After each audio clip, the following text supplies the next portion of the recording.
हाथ में नून लीग भी शामिल हो सकती है। नवाज शरीफ वतन वापस आएंगे या नहीं, अक्टूबर में पता चलेगा। पीपी रहनुमा मंजूर वसान की कोर्ट डेजी में मीडिया से गुफ्तगू, कहा कि बिलावल भुट्टो ने दबाव डाला तो इलेक्शन कमीशन ने इलेक्शन का ऐलान किया।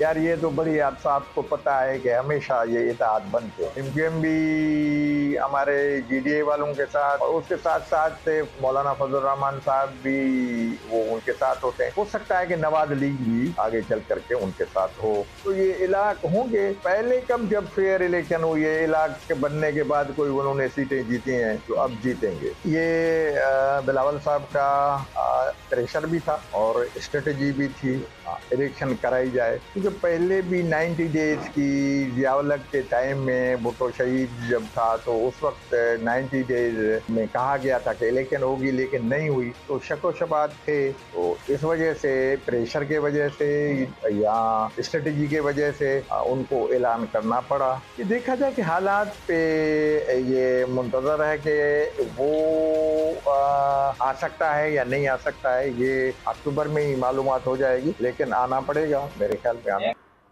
इलेक्शन में 2018 की तारीख दोहराई गई तो जेयूआई मुज़ाहमत